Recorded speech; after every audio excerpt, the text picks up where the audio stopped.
And there's also an increasing number of variations. Let me give you a couple more. The French Center for Mediation and Arbitration in Paris have got something called Med-Arb simultané, if my French is pronounced correctly. Basically, it means simultaneous mediation and arbitration, right?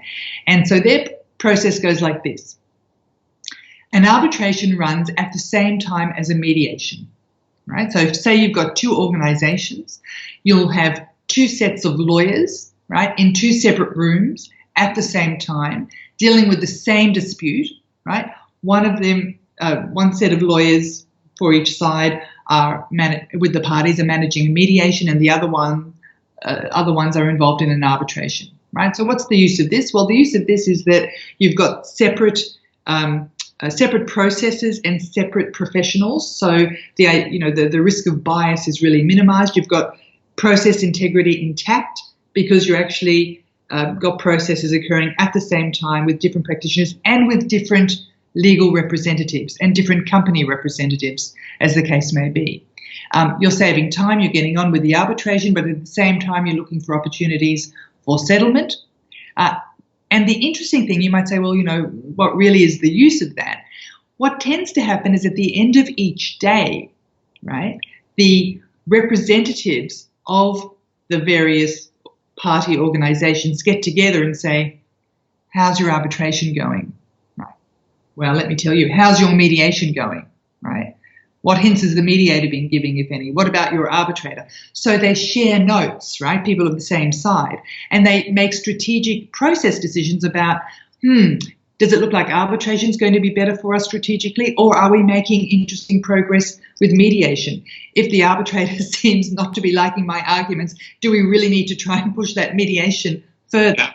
Yeah. So there's usually a time frame set for the mediation. After which time they'll call it quits. But it's a very interesting way to use both processes strategically.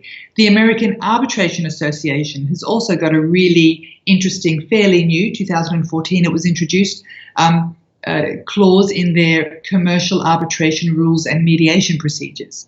And it makes mediation a process step within arbitration, sort of like an Med-Arb. And it's interesting because it has an opt-out provision. And I think this also helps in process integrity. An opt-out provision is interesting because it gives parties choice, right? So if I don't want to do mediation, I can just go for the full arbitration. But the reality of opt-out provisions is most people don't opt out, right? So it's also promoting mediation.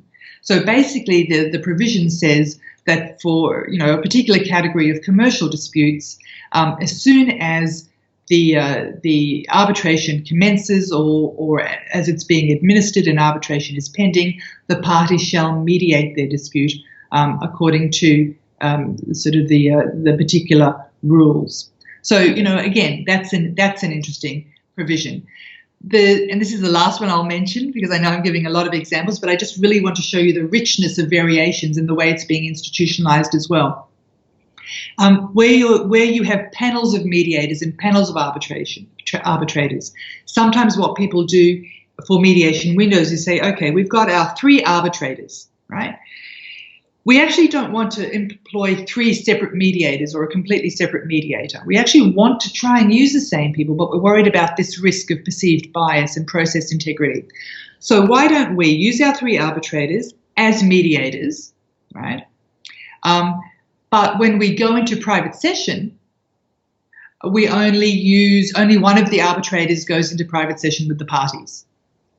Then if the matter goes back to arbitration, that arbitrator who's gone into private session is replaced. That mediator rather, in a mediation role. So again, that perceived bias is dealt with. So there's a really rich array of ways that people are trying to play with mediation windows to make them more robust in the arbitration house.